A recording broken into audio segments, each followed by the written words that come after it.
Bonjour mes élèves, je continue avec vous l'île au trésor. Je suis à la page 5.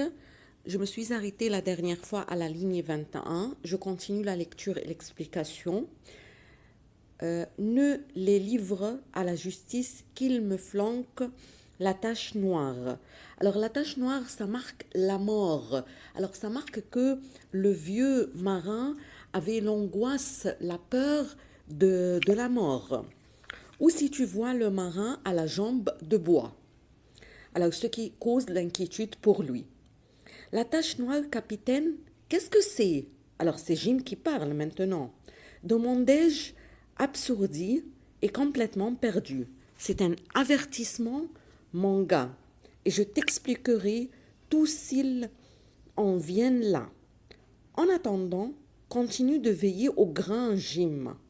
Alors ici, grain, c'est-à-dire il faut se méfier et être prudent.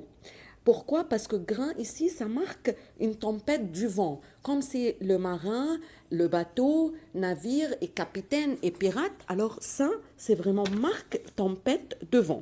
Je continue à la page 6. Ne me lâche pas et je partagerai tout avec toi. Parole de marin. Alors ici marque vraiment l'inquiétude. Il est ivre, il parle, mais il ne dit pas n'importe quoi. Il explique vraiment ce qu'il sent. Il dévaguera un moment encore avant de sombrer dans un profond sommeil d'ivrogne. Je n'eus guère le temps de réfléchir à ces mystérieux propos, car mon pauvre père, qui s'était beaucoup affaibli ces derniers temps, mourut cette nuit-là. Alors, Jim a perdu son père.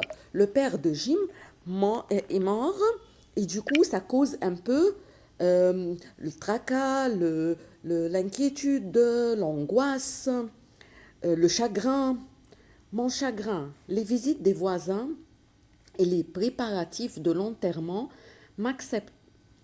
m'accaparèrent tant que j'oubliais complètement le capitaine. Et à ce moment, Jim a complètement oublié le vieux marin, le capitaine, a oublié tous les angoisses qu'il apporte avec lui le vieux marin. Alors, il a oublié la jambe noire, la mort et tout ça, et maintenant il ne pense qu'à son père qui vient de perdre. Le lendemain de l'enterrement, vers 3 heures de l'après-midi, je me tenais sur le seuil de l'auberge en songeant tristement à mon père. Lorsque j'aperçus un homme qui s'approchait avec lenteur, on voyait bien qu'il était aveugle, car il frappait régulièrement le sol devant lui à l'aide de son bâton. Alors maintenant, on commence à voir qu'il y a un homme aveugle qui arrive à l'auberge. Il était vêtu d'un vaste caban en loques, alors ça marque vraiment le portrait physique, et son aspect était les plus sinistre.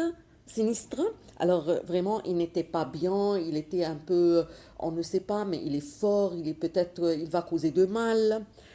Il s'arrêta à quelques pas de l'auberge et demanda d'une voix forte. Alors, y a-t-il par ici quelqu'un d'assez charitable pour dire à un pauvre bougre qui a perdu la vue en défendant sa patrie où il se trouve? Vous êtes devant l'auberge de l'amiral Bambo, répondis-je. Aussitôt, en reprimant un frisson de terreur, à une voix jeune, reprit-il, pouvez-vous me tendre la main, mon jeune ami, et me faire entrer dans l'auberge? Alors ici, c'est le discours entre l'homme aveugle qui arrive à l'auberge et Jim. Alors je suis à la page 7, je lui tendis la main et l'horrible aveugle s'en saisit, la serra comme dans un étau et me dit d'une voix qui m'avait plus rien de mileux, maintenant, mon jeune ami, tu vas me conduire auprès du capitaine. Alors, il cherche qui? Il cherche le capitaine, il cherche le vieux marin. Effrayé, je lui obéis. Je, c'est Jim, et le menai à la table où était affalé le vieux marin.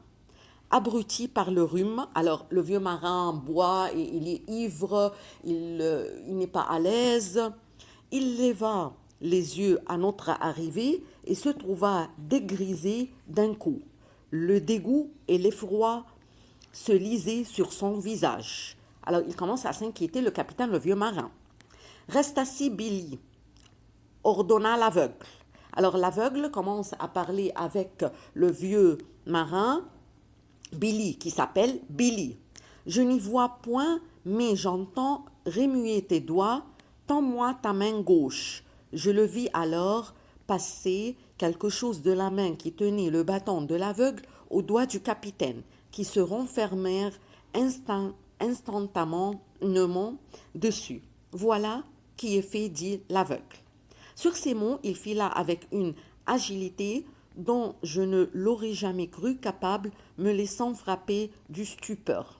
Alors que j'entendais s'éloigner le tapotement de son bâton d'aveugle, le capitaine, apparemment remis de sa stupeur, regarda dans sa paume. À 10 heures, s'écria-t-il, cela me laisse 6 heures, je peux encore les avoir. Alors, il a compris que les pirates les suivent. Alors, les pirates les suivent. Alors, ça marque que le capitaine, le vieux marin, commence à s'inquiéter.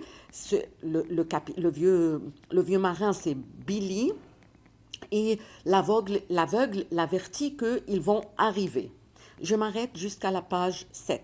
Merci, à bientôt.